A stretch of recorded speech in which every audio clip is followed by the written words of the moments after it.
Qual a relação da nutrição com a fertilidade? Muitos casais sonham em ser pais, mas possuem dificuldade em engravidar. Diversos fatores influenciam, mas uma coisa é certa: a nutrição é essencial para o bom desenvolvimento do sistema reprodutor. Se interessou pelo assunto? Então continue com a gente, que o Viva Saúde Unimed Tubarão está no ar.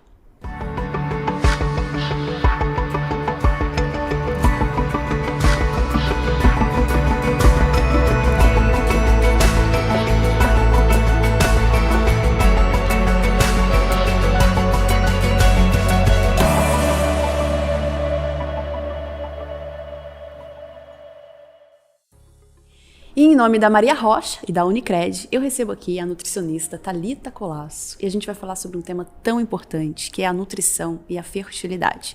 Muito obrigada por você estar aqui com a gente hoje, Thalita. Eu que agradeço o convite, é um prazer estar aqui nesse bate-papo que a gente vai ter. Thalita, a gente estava conversando aqui um pouquinho antes e você me trouxe um dado que eu fiquei até assustada. Mas a infertilidade, ela está aumentando no mundo, é isso?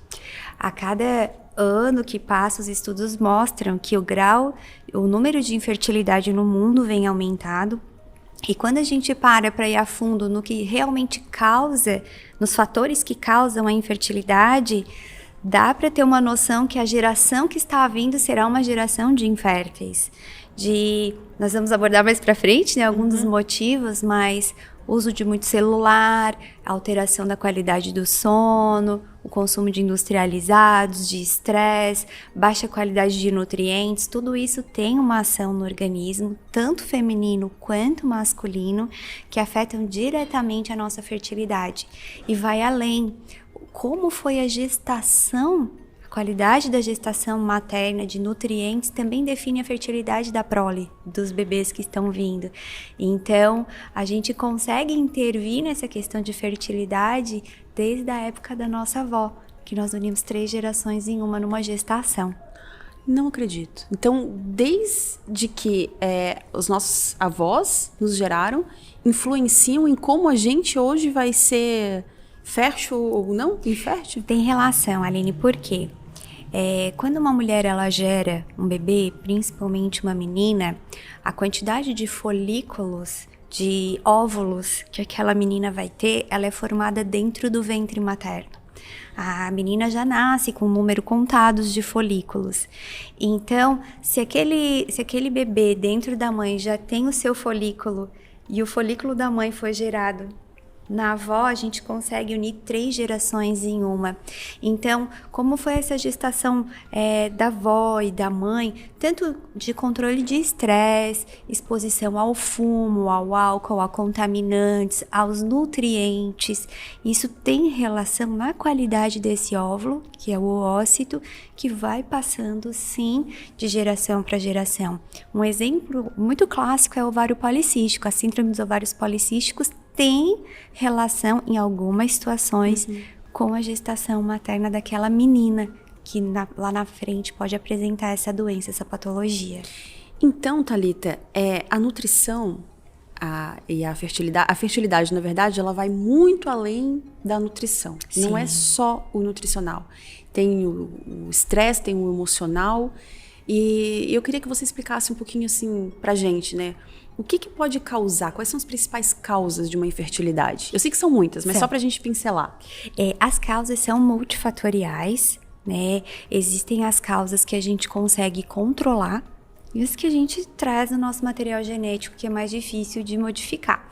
Mas quando nós olhamos tanto para homem quanto mulher, doenças crônicas não transmissíveis interferem, alterações hormonais muito comum, por exemplo, homem com baixa testosterona, ou uma alteração de prolactina, ou alguma doença crônica não transmissível. Uso de medicamentos também altera, principalmente o uso de anti-inflamatório. E a gente vê comumente as pessoas tomando, tô com uma dorzinha, um anti-inflamatório, e esse uso recorrente pode alterar.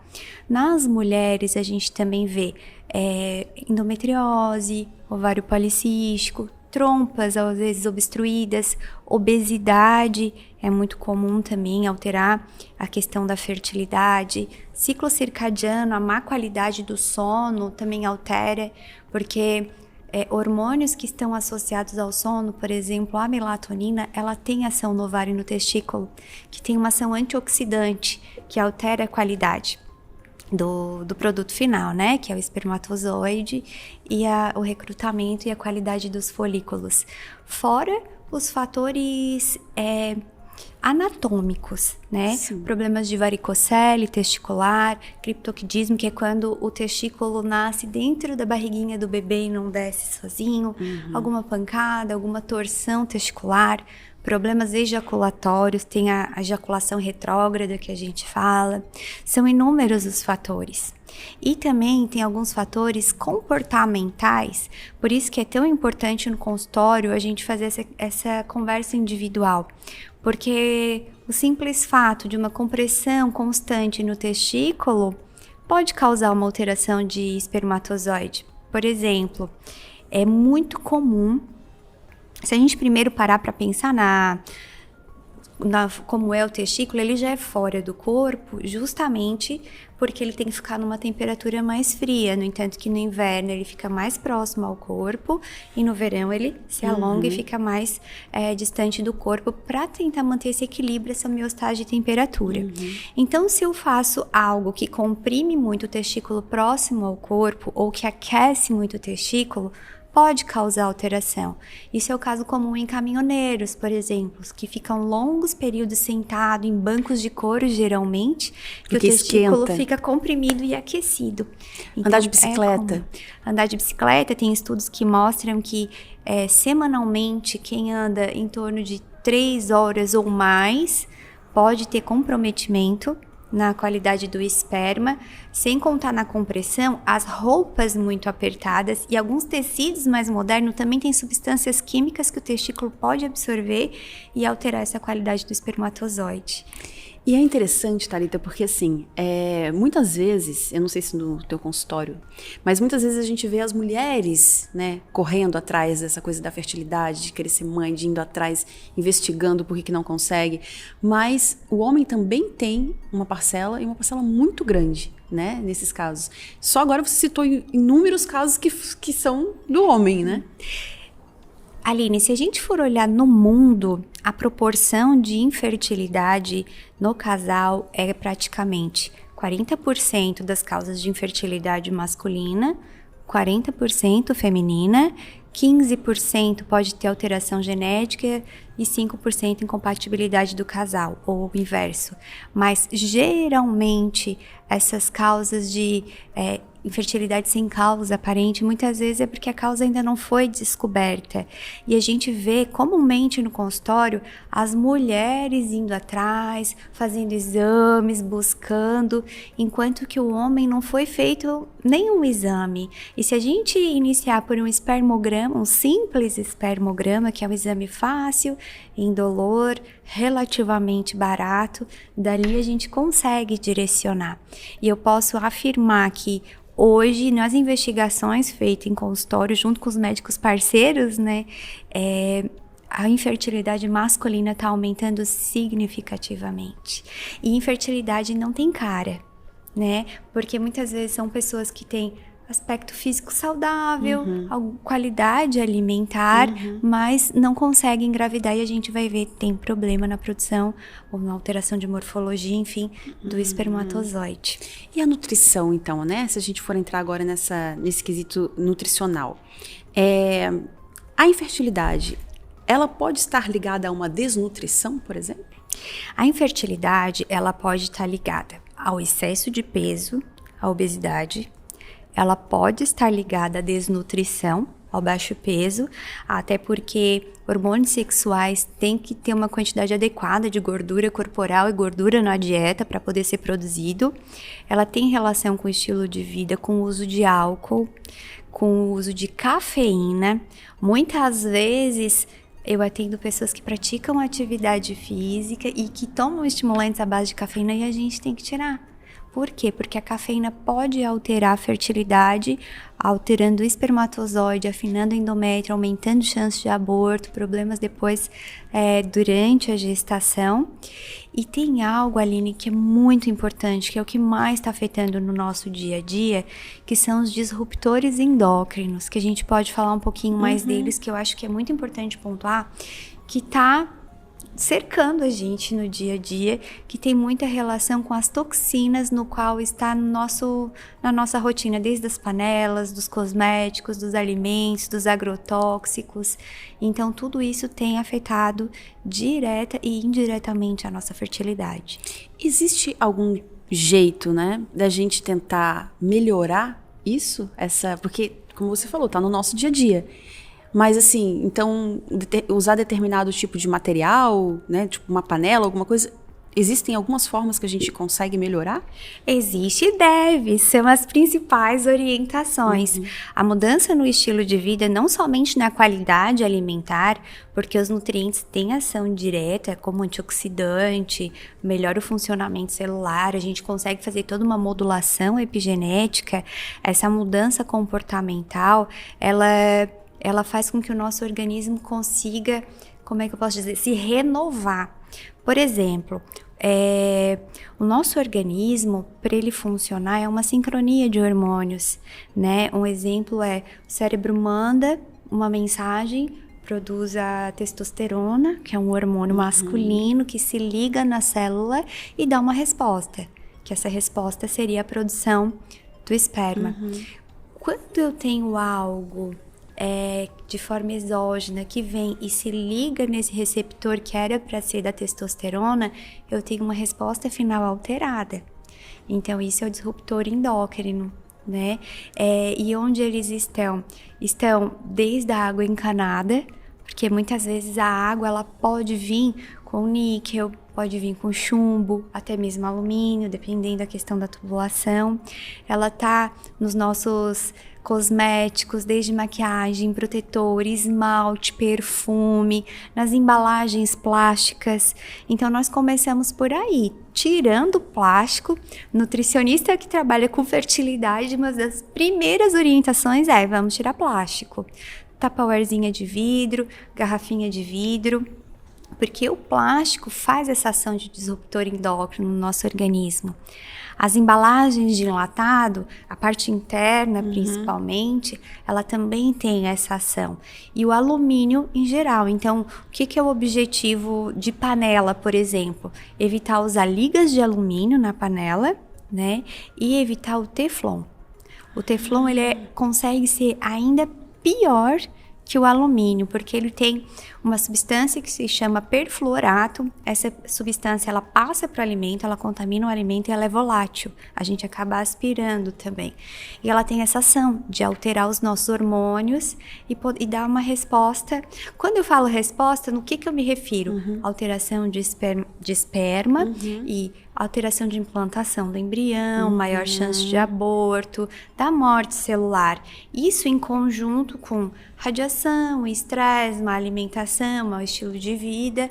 Então, no final da conta, fecha de uma forma negativa. Os cosméticos, tem alguma orientação para que as pessoas não comprem o que tem algum tipo de... Parabenos. Na verdade, existe uma lista. E eu costumo falar que os benos, parabeno, metilparabeno, os que tem benos, a gente evita. Tolueno, que é muito comum ter no esmalte também. Então, a orientação, Aline, quanto mais orgânico e vegano for esse produto de higiene pessoal, melhor, né? Se a gente puder trocar desde a pasta de dente, sabonete, shampoo, protetor, esmalte, isso o corpo já começa a responder. E no consultório nós pedimos exames para isso. Isso que eu ia perguntar. Tem, então, exames que conseguem identificar se a gente está com uma alta taxa de algum desses... Tem alguns exames, isso é muito interessante a gente falar, porque muitas vezes são exames que a gente não vê no dia a dia, que são exames de metais pesados. Alumínio, chumbo, mercúrio, cádmio, arsênio urinário, que vai somando no nosso organismo, que quando eles estão altos, nós temos estratégias nutricionais de suplementação para baixar, e isso faz parte do preparo do corpo para gestar. Então, primeiro a gente entra com esse processo de detoxificação dos metais pesados e depois entra com toda a questão de antioxidantes e os nutrientes necessários para cada caso. Nossa, é um mundo de coisas, hein, Thalita? É lindo! É lindo! Thalita, agora sobre os alimentos. Existem aliados no caso da fertilidade? Vários. Existem vários aliados. Quando a gente entra numa alimentação saudável, muitas vezes nós ficamos perdidos, né? Porque tem muita orientação e nem tudo cabe para a questão de fertilidade. Um exemplo é a cafeína, que tá tanto nos alimentos quanto em suplementos e em medicamentos, e o ideal é zerar ou minimizar ao máximo o consumo de cafeína. E em contrapartida, se a gente entra com um chazinho de folha de framboesa, por exemplo, a gente melhora a qualidade do ósseo da mulher, melhora o recrutamento folicular. Então essa troca, ela é interessante. Se a mulher ela tem endometriose, se um dos fatores da infertilidade for endometriose, nós preferimos ir para um perfil mediterrâneo de dieta. O que seria isso? A dieta do Mediterrâneo, rica em antioxidante, frutas, verduras, legumes integrais e carnes brancas. A gente evita a carne vermelha, evita o industrializado, troca as panelas, troca os produtos de higiene pessoal e suplementa. Né? Sempre que necessário, conforme vai estar ali a alteração e a necessidade pelo exame de sangue. É tudo muito individual. Tem alguns antioxidantes com ação direta no ovário e no testículo, que é interessante e a maior parte das pessoas usa, que é o ômega 3, que está no peixe de água gelada, de água fria, salmão, atum. Só que também tem alguns detalhes no meio do caminho. Por exemplo, o atum é campeão em mercúrio. Então, muitas vezes, a gente prefere suplementar do que somente alimentar. Geleia real, para quem tem uma baixa reserva de folículos ovarianos, ajuda bastante. N-acetilcisteína é a mãe dos antioxidantes. O que é esse, N? É um suplemento, suplemento, que é a base que tem ação na glutationa, que é uma ação antioxidante. Quando a gente fala em antioxidante, Aline, o que é interessante a gente fazer essa analogia para entender melhor? A célula, para funcionar, é igual a gente quando a gente está cozinhando, né? A gente gera um lixo. Eu tô fazendo um prato, eu piquei a cebola, eu tirei a casca. Eu piquei o tomate, sobrou as rebarbas. E a célula é a mesma coisa. Ela tá trabalhando e tá liberando esse lixo, que é normal. E esse lixo a gente chama de radical livre. Tá? Então, quando esse lixo, ele tá potencializado, a minha célula fica muito próxima ao lixo. E quem é o lixeiro? É o sistema antioxidante, que vai lá, tira esse lixo e joga fora. Então, muitas vezes na infertilidade tem um desequilíbrio entre a produção de lixo e o lixeiro. Então, o que a gente faz nas intervenções nutricionais e alimentares? Reduz essa produção de lixo e aumenta a lixeira. Para a célula não só funcionar bem, mas como funcionar melhor. E não ficar num ambiente contaminado, um ambiente estressante para o funcionamento dela. Certo. Thalita, você estava falando sobre... A gente falou sobre desnutrição e obesidade, né? No caso das pessoas, existe um grau, assim, né? Eu tô um pouquinho acima do meu peso, ou não. Existe essa influência não sei se vocês falam do IMC, ou como é que eu sei que eu estou acima do peso a ponto de atrapalhar, talvez, numa fertilidade? Geralmente, a causa da fertilidade, ela é multifatorial, não vai ser somente o peso, né? Então, a gente faz a avaliação não só do IMC, quando nós avaliamos individualmente, é interessante ver a proporção de gordura corporal que aquela pessoa tem. Muitas pessoas têm o IMC alto, mas porque vão para academia, têm uma boa quantidade de massa muscular e não estão acima em obesidade patológica, digamos assim. A classificação, ela é obesidade, mas a pessoa não é obesa. Então, o controle de peso, ela é importante, mas a investigação, se existe alguma outra alteração, por exemplo, alteração dos hormônios tireoidianos, uma alteração de insulina, de diabetes, tudo isso vai interferir para a gente saber se aquela pessoa que está acima do peso tem algum problema de engravidar ou não. E quando que a gente sabe que é a hora de procurar? Muitas vezes, Aline, quando a pessoa decide engravidar, ela simplesmente para o anticoncepcional. E acha que vai no outro mês. E eu costumo comparar com um agricultor. Nenhum agricultor pega a semente e joga na terra. O agricultor, ele prepara a terra, ele ara, ele aduba, ele espera a estação certa, ele vê a qualidade da semente para, na estação própria, dar o seu fruto. E na gente não é diferente. Quando eu decido engravidar, o que eu tenho que fazer? Eu tenho que preparar o meu corpo. Então, essa questão nutricional e comportamental, consultar com o médico, fazer os exames de rotina, é importante. Mas dependendo da nossa idade, nós temos por regra tentar engravidar por 1 ano. Se em 1 ano não engravidar, aí sim entrar com as investigações mais específicas. Obviamente que quando a idade está avançando, daí vai para 6 meses ou até 4 meses. Se a pessoa já tiver mais de 40 anos, a gente não vai esperar 1 ano para fazer essa investigação. E aí, após isso, que é feito os exames junto com o ginecologista ou até mesmo com o urologista, que são o combo perfeito, né, para fertilidade. E aí sim a gente consegue identificar geralmente qual é a causa.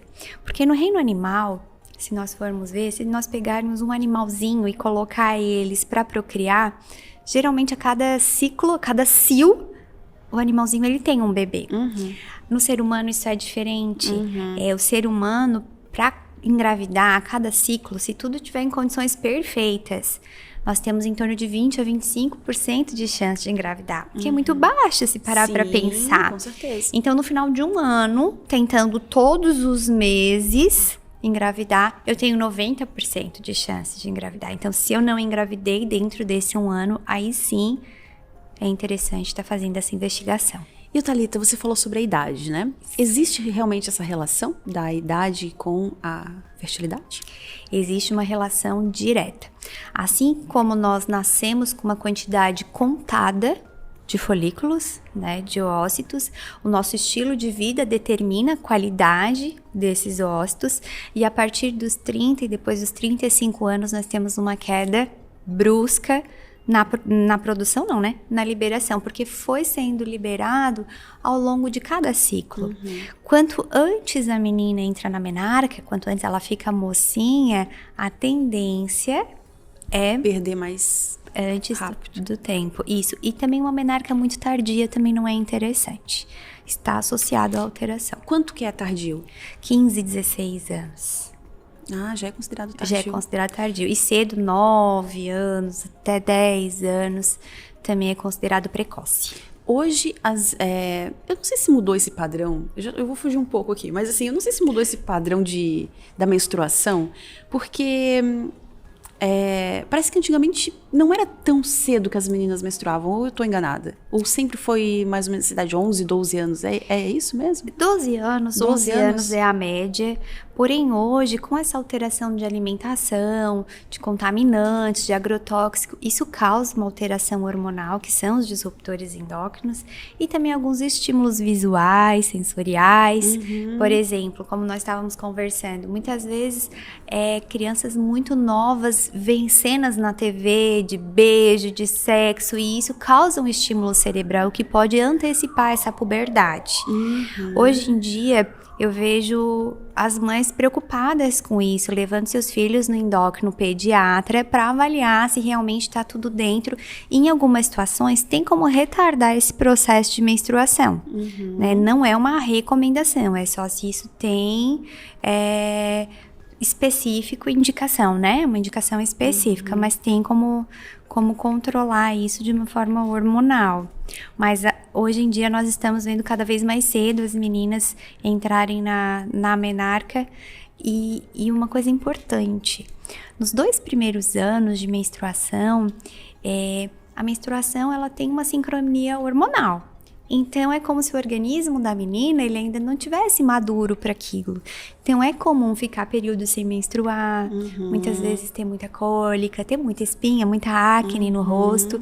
E esse processo, o que a gente vê? Às vezes, no meio do caminho, muito jovem se entra com uso de anticoncepcional.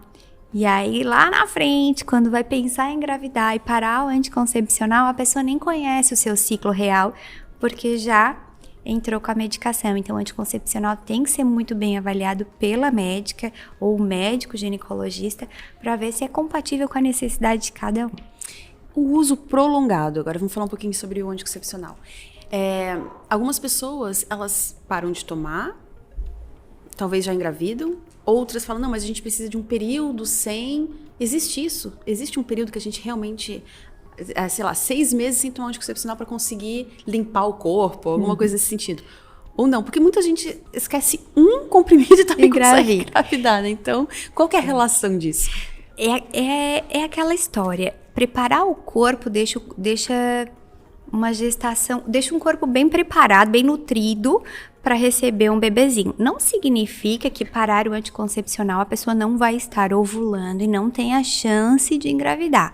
O que pode acontecer é que o uso de anticoncepcional pode causar algumas alterações nutricionais. Por exemplo, o cobre fica mais alto, algumas questões nesse sentido que dá para ajustar no decorrer do caminho. Quando nós falamos em preparar o corpo, na mulher, o ideal, nem sempre é o que a gente consegue fazer, é preparar o corpo 1 ano antes de gestar. Por quê? Porque o folículo óvulo que vai ser liberado nesse mês, por exemplo, ele entrou na fila do recrutamento há 1 ano atrás. Então, tudo que foi passado nesse último ano de medicamento, de enfermidade, de estresse, de alimento, tá ali. Então, se eu consigo preparar o corpo por 1 ano, seria o ideal. O mínimo que eu recomendo são 3 meses. Enquanto que no homem é diferente, porque todo o processo de espermogênese demora 3 meses.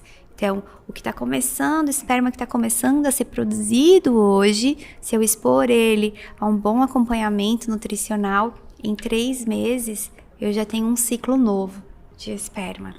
Então, o mínimo para a mulher são 3 meses, porém o uso de anticoncepcional não significa que a mulher não vai engravidar no primeiro mês. Eu tenho várias pacientes que engravidaram no primeiro mês. E Thalita, a gente falou um pouquinho sobre essa história de preparar o corpo. Existe suplementos... Agora me veio a história do atum na cabeça, né? Desses peixes de água gelada. Mas, assim, se eu comprar um atum em conserva na lata, também não vai adiantar muita coisa. Então, assim, existem realmente suplementos que podem auxiliar? Porque daí, ao invés de preferir, talvez, comprar um atum em lata, eu prefiro suplementar. Como é que funciona essa história da nutrição da alimentação mesmo com suplementos? Com suplemento. Em relação ao atum, Aline, na verdade... O atum foi uma... Sim. Foi que eu lembrei do atum agora. Ele não é proibido, mas a gente pede para evitar justamente o excesso, né? O uso contínuo. Mas o ômega 3 é um suplemento que é usado muito nessa questão de fertilidade. Ele é extremamente antioxidante, anti-inflamatório, ele tem ação tanto nos ovários quanto nos testículos. Outro, que não sei se entra bem na categoria de suplemento, mas pessoas que têm dificuldade para dormir, a falta da melatonina, a alteração na produção da melatonina tem ação nos testículos e nos ovários, porque a melatonina ela tem uma ação antioxidante. Nós usamos geleia real, que é um produto ali da abelha, que tem ação nos ovários e também tem ação no testículo. Arginina, N-acetilcisteína, ácido alfa-lipoico, transresveratrol, tudo isso vai depender de qual é a alteração. Por exemplo, quando a infertilidade ela é masculina e nós pegamos para avaliar qual é a causa, no espermograma eu vou ver se a quantidade está adequada, se ele está produzindo uma quantidade ok de espermatozoide, e aí aqui, se for baixa, é um tipo de suplemento. Se a motilidade está ok, e o que é a motilidade? É a capacidade que o esperma tem de andar para frente. E aí ainda tem o esperma que anda rápido, o esperma que anda lento, o que é desgovernado e o que não anda. Então, para cada alteração, nós vamos entrar com uma suplementação.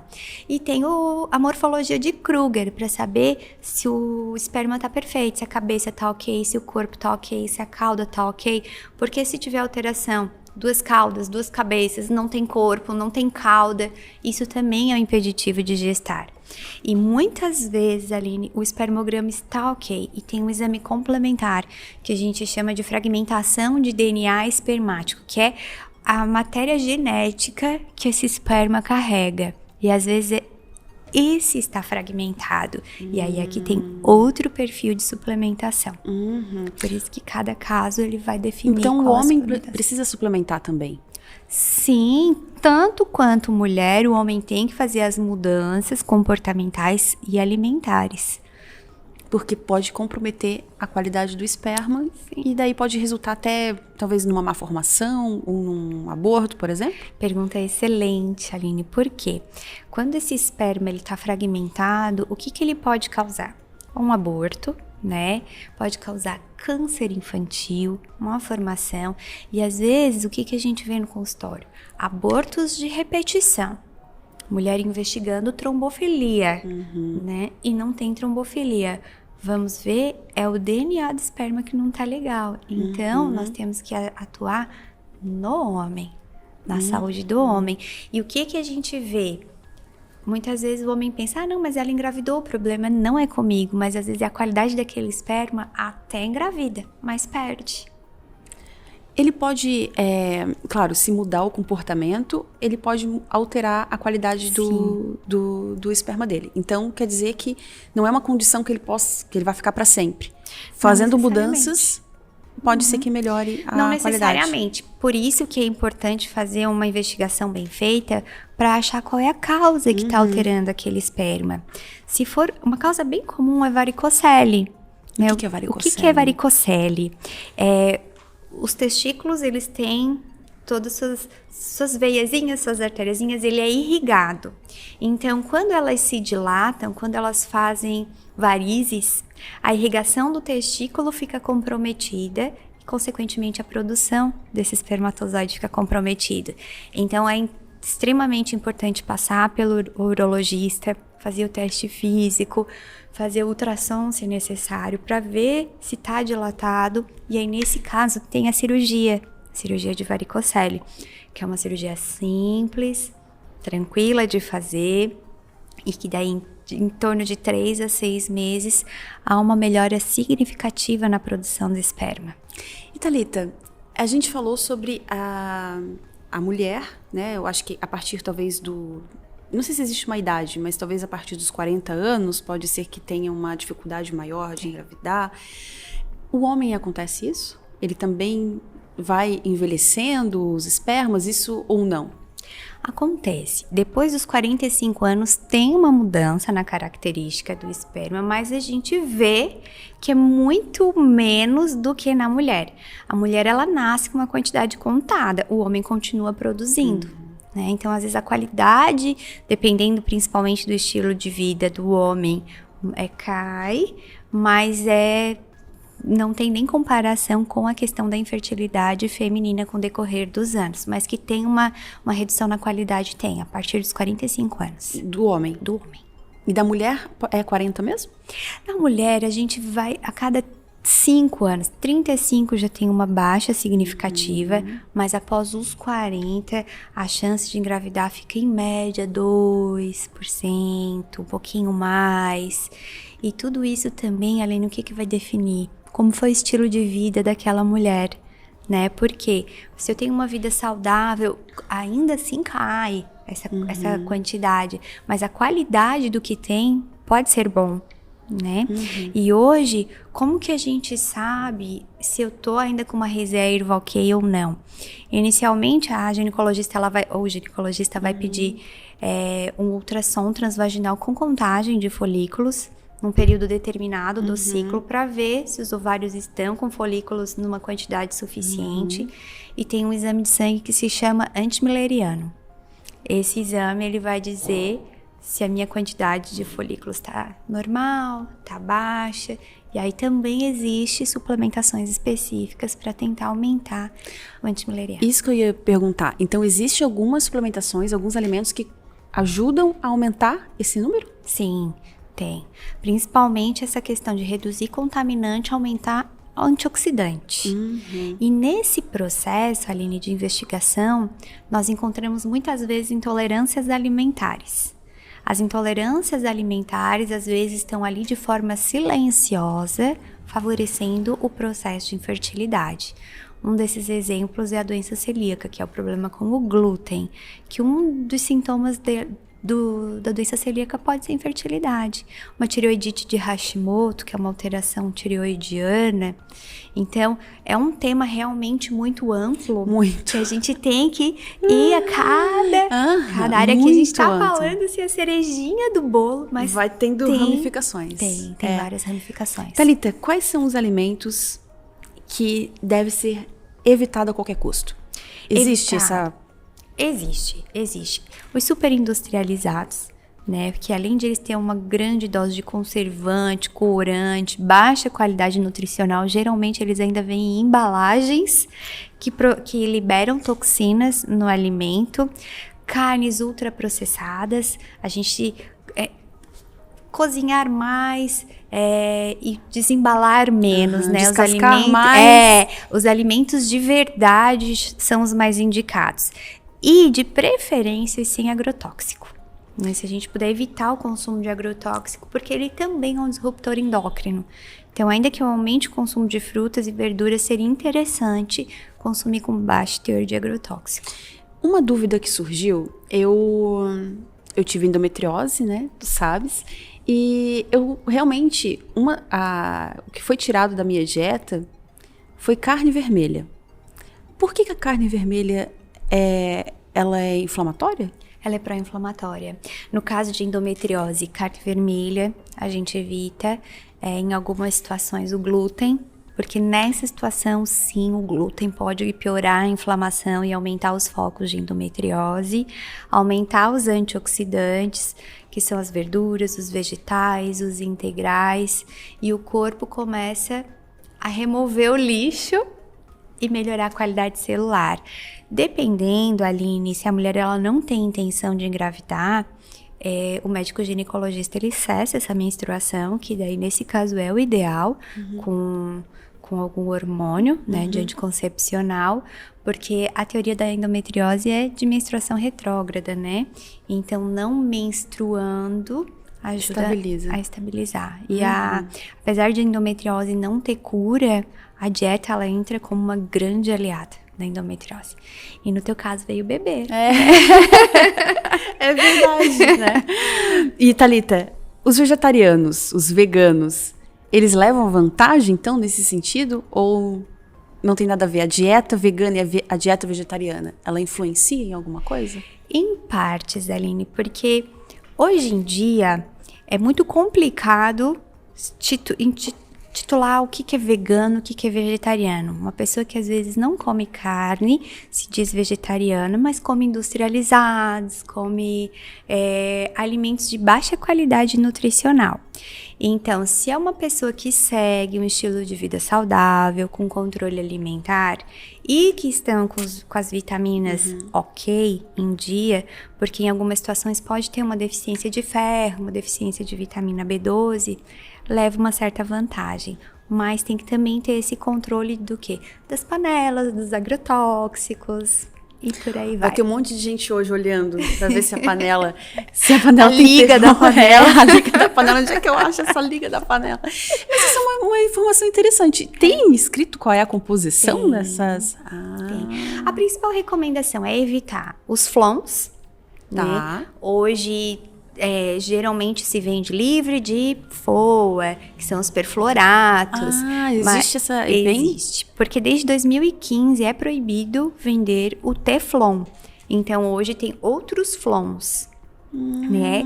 Mas, geralmente, assim, a melhor que teria pra gente estar utilizando é a panela de liga de aço cirúrgico, que é mais difícil de encontrar, é mais fácil a gente encontrar um aço inox, que tá ok, uma cerâmica, que tá ok, só que a cerâmica, às vezes diz que é cerâmica e não é cerâmica, tem partículas de cerâmica, mas a liga é de alumínio, então são esses cuidados que vai ter que começar a ter. O ferro tá ok, o vidro, a esmaltada, então a gente pode... Thalita, foram tantas dicas, eu acho que pra gente resumir, que nem dá pra resumir, mas assim... O que eu acho que fica mais interessante dessa conversa é falar que não é só um problema da mulher. Não. Né? O homem precisa estar junto, precisa ser esse companheiro também nessa... Porque, com certeza, né, um casal, ele quer engravidar, mas é o casal que quer engravidar, né? Então, os dois precisam buscar ajuda. Não sei se muitas vezes o homem acompanha as mulheres nas consultas ou eles vão sozinhos para isso, mas geralmente é a mulher que vai sozinha e que quer chamar depois o companheiro, né? Então, assim, já ter essa consciência, eu acho que isso foi um dos pontos muito importantes. Falar sobre esse aumento da infertilidade, porque realmente isso me surpreendeu, eu achava que não, né? Mas com toda essa tecnologia hoje, como você falou, com todas essas coisas acontecendo, então, o aumento da infertilidade no mundo e que a fertilidade, a gente falou sobre nutrição e fertilidade, mas que vai muito além da nutrição. Né? Vai ter mulher agora que vai proibir o marido de andar de bicicleta? Não, brincadeira, mas assim, como extrapola, né, essa coisa da nutrição, porque precisa ser investigado muitas outras coisas. Vai além do que a gente imagina, né, Aline? É comum ouvir no consultório os pacientes falarem, eu não sabia, eu nunca tinha ouvido isso, porque nunca ninguém me falou. Isso. Né? Porque realmente são coisas pequenas que somadas ao longo da vida fazem a diferença. Com certeza. E eu acho que o mais importante é buscar uma ajuda, né? Então, assim, não ficar tentando, achando que às vezes, já passou um período, não engravidou, mas eu quero muito. Não ficar fazendo o achismo e sim procurar um profissional para fazer os exames, né? Para buscar orientação, para fazer a investigação. Acho que tudo isso é importante porque a caminhada, talvez, nesse sentido, é longa, mas que muitas vezes é recompensada. Nossa, eu digo que esses bebezinhos são um pouquinho meus, cada um deles, porque a gente se envolve emocionalmente com cada história, nós não lidamos somente com paciente, mas nós lidamos com vida, com histórias, com emocional, né? Então, é um trabalho que eu sou apaixonada, né? E como a gente conversou aqui, ele é muito individual. Existem dicas, mas a avaliação, a investigação, ela tem que ser feita personalizada, porque se a gente for ver a causa de infertilidade de um casal é diferente da outra, que é diferente da outra, e cada conduta é diferente. Mas eu acho que é isso, assim, no final você também se sente um pouquinho mãe daquele bebezinho. E elas voltam falando que engravidaram? Volta, e aí geralmente eu acompanho a gestação. Aí o que eu não acompanho depois é o bebê, mas a própria gestação eu acompanho. Isso, com certeza. Gente, a Thalita é ótima. Ela é psicóloga, ela é amiga, ela acalma o nosso coração, né? Isso é muito bom, assim. E a gente vê o quanto teu olho brilha, assim, quando fala desse assunto. E eu quero agradecer muito a tua presença aqui. Eu sei que a gente pincelou, né? Não deu, assim, é muito assunto. Mas quem sabe a gente consiga gravar outros episódios esmiuçando um pouquinho mais cada um desses temas, porque realmente acredito que tenha tirado a dúvida, mas às vezes agora surgiu mais dúvidas. Então, quero agradecer muito, tá, Thalita? Aline, eu que quero agradecer a oportunidade de estar falando sobre esse tema aqui, que é um tema rico, que é um tema que eu sou apaixonada e que realmente a gente precisa falar dele, porque ele é importante e falta informação de qualidade a respeito disso. Obrigada pelo espaço, obrigada pelo convite. Obrigada por confiar em mim. A gente se vê na minha próxima consulta. Te vejo lá. E eu quero agradecer a companhia de vocês até agora, em nome da Maria Rocha e da Unicred. A gente tem um novo encontro na quinta-feira que vem, às 8h30 da noite, pela UniTV e também nas plataformas de áudio e vídeo da Unimed. Muito obrigada pela companhia. Até a próxima.